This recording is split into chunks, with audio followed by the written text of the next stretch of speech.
Olá, sou a professora Cristiane e estou aqui de volta para conversarmos um pouco a respeito do tema Tecnologia de abate de bovinos dentro da disciplina de Tecnologia de carnes e derivados. Vamos lá?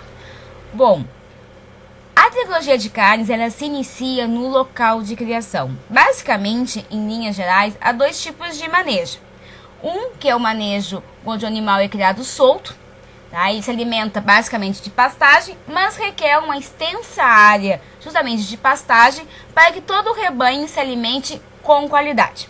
E o segundo manejo, eles chamam de manejo confinado, onde o animal ele vai se alimentar basicamente de ração e vai conviver numa pequena área, onde não vai ter a oportunidade, por exemplo, de se movimentar quando comparado com o gado criado solto. O que isso pode influenciar? Bom, pode influenciar sim na composição química dessa carne, em função do tipo de alimento que esse animal consome no período que ele encontrava-se vivo.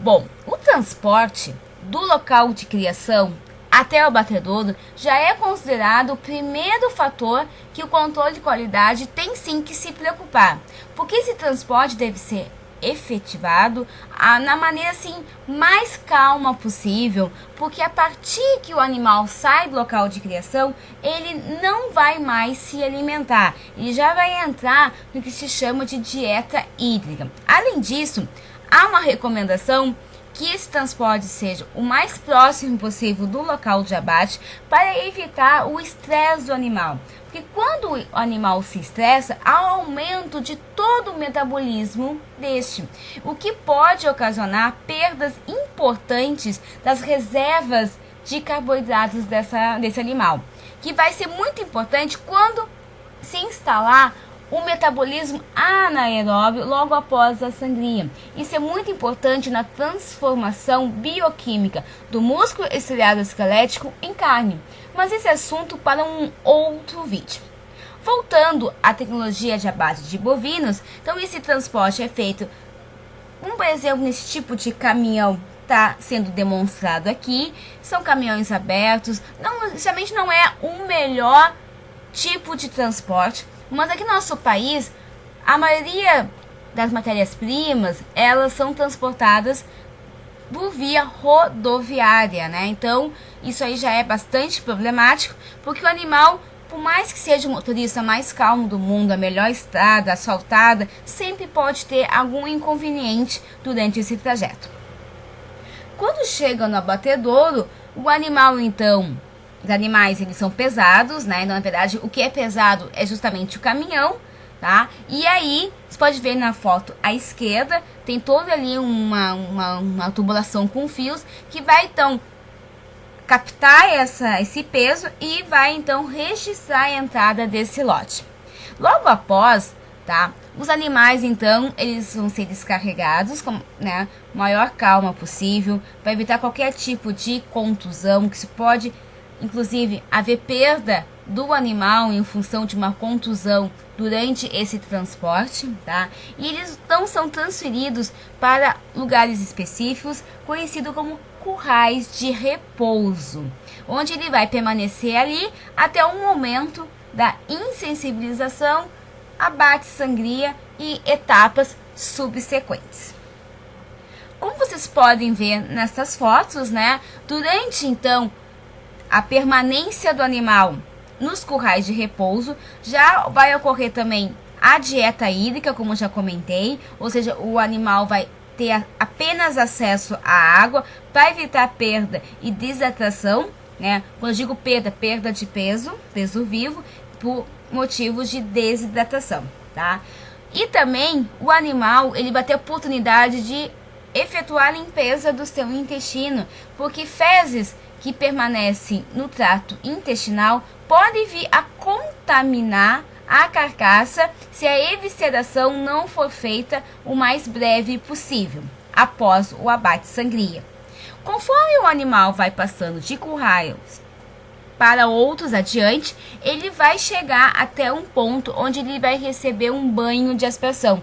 E esse banho de aspersão, além de ter a função de limpeza superficial da pele do animal, minimizando as contaminações quando entrar dentro da área suja do abatedouro, tem a função também de relaxar o animal. Ele tem que ficar o mais calmo possível, porque a gente tem que pensar que as reservas de energia que possui nessa carcaça, nesse metabolismo, devem permanecer, porque é muito importante na transformação então em carne, e uma carne macia, uma carne de qualidade. É isso que nós, da área de tecnologia de agroindústria, temos que pensar. A obtenção do máximo de qualidade que se pode conseguir com essa matéria-prima.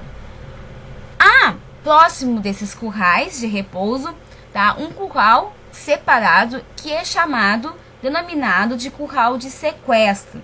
O animal fica retido caso apresente algum sintoma de doença grave ou contusão. Então, se há alguma suspeita ou de doença, ou o animal foi contundido durante o transporte do local de criação até o abatedouro, esse animal, então, ele permanece nesse curral e fica em observação durante 24 horas. Claro que durante esse período de observação, o animal ele vai receber, além da água, da dieta hídrica, a alimentação para evitar também perda de peso vivo, tá?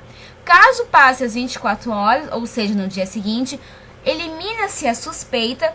Esse animal, então, ele vai ir de encontro aos animais que estão chegando no dia seguinte e vai para toda a linha de abate normalmente. Ou se não, se ele tiver alguma doença ou contusão muito grave, que pode ocasionar perda de qualidade dessa carcaça, tá?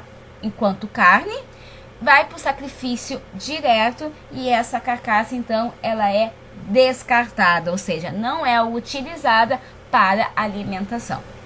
Aqui, então, nessas fotos, né, do acesso ao box insensibilização, então os animais eles vão receber, então, como eu comentei já anteriormente, esse banho de aspersão.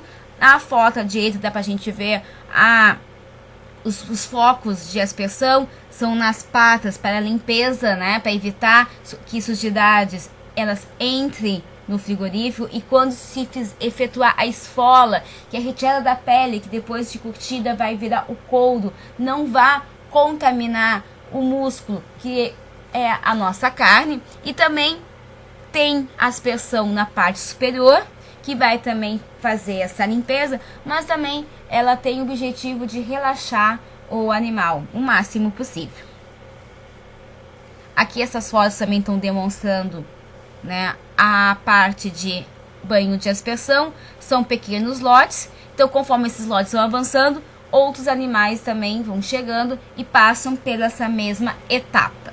Conforme vai chegando perto do local da insensibilização, esses currais, todo o formato ele vai afunilando e ele então entra, o animal vai entrar, que eu chamo de seringa, onde um animal por vez ele vai entrar como se fosse numa fila indiana. Vocês podem verificar na foto à direita que também vai ter aspersão nas partes inferiores, ou seja, nas patas. Tem uma leve pressão em torno de 3 atm, também para evitar que sujidades elas venham a contaminar o interior do abatedouro. Mais fotos mostrando então os animais recebendo então essa aspersão nas patas, tá? Perto do box de insensibilização. Aqui temos então a pistola pneumática na foto à esquerda. Vocês podem ver que aquele êmbolo na parte inferior é justamente a parte dessa pistola que vai penetrar na cavidade, tá, frontal, no cérebro do bovino, tá? Tem um desenho mostrando que na parte frontal uma porção específica do cérebro, tá, que vai deixar o animal atordoado. Muitos me perguntam, é neste momento que o animal é abatido, ou seja, ele morre, vai a óbito? Não, não é neste momento.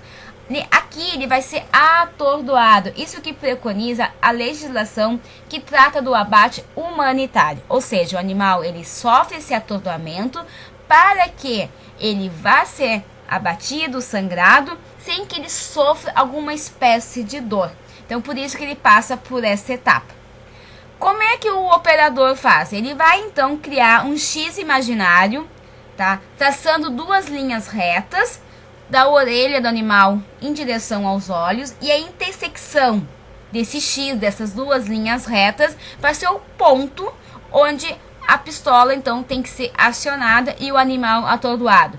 Há uma legislação específica, tá, do Ministério da Agricultura, Pecuária e Abastecimento, que diz que são 1 minuto, ou seja, 60 segundos após a insensibilização, para que o animal seja abatido e sangrado, para que ele não sofra nenhuma espécie de dor. Aqui fotos mostrando então passo a passo. Aqui à esquerda o animal, então ele já sofreu a insensibilização. Neste momento ele está, podemos dizer, inconsciente, está atordoado.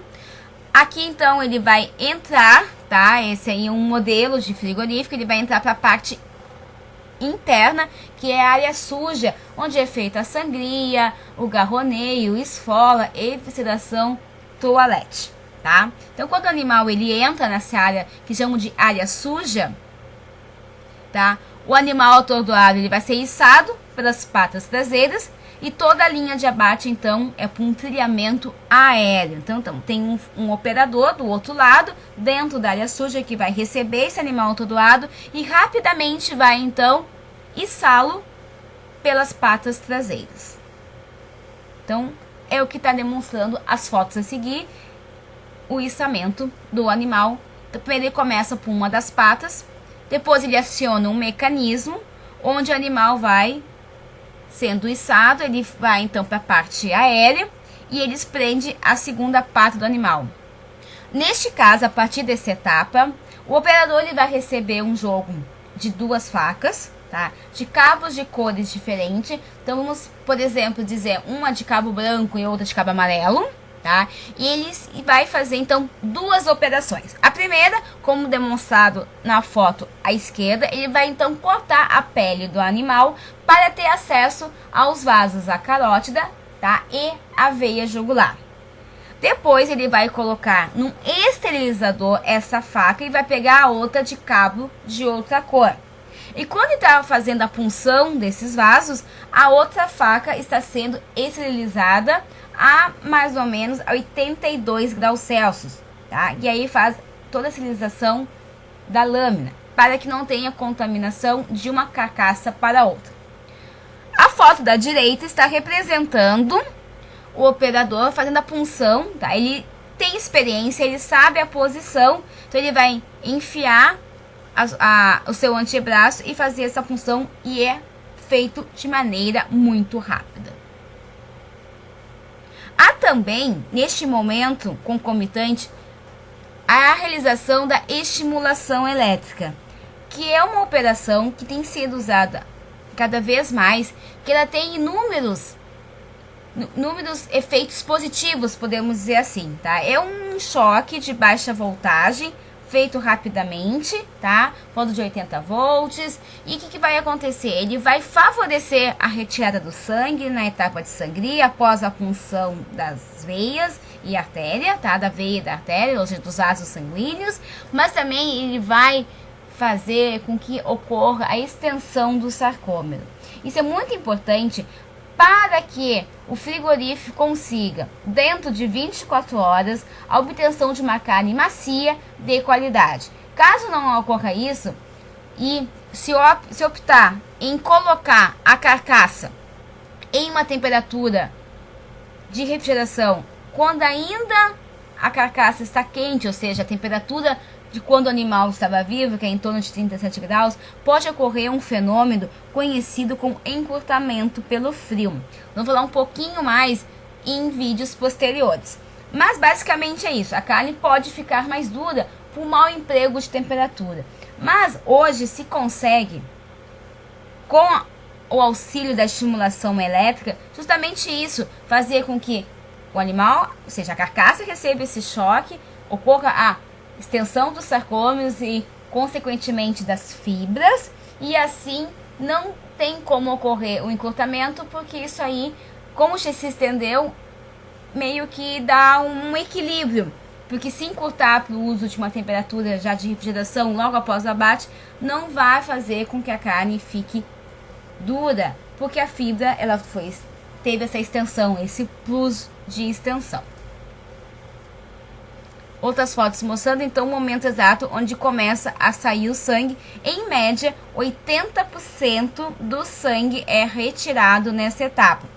O músculo esquelético, ele é um músculo muito vascularizado, né? Porque como ele faz movimento, ele tem que ter muita, né, muito recebimento de energia e de oxigênio no metabolismo aeróbio. Não, todo o sangue ele não vai ser retirado, porque nas veias e artérias de diâmetro menor vai chegar um momento que vai ser, não dá tempo de sair em poucos minutos, tá? Eles calculam mais ou menos 3, 4 minutos a vazão de sangue, então parte permanece, tá? Isso é inerente desse tipo de matéria-prima.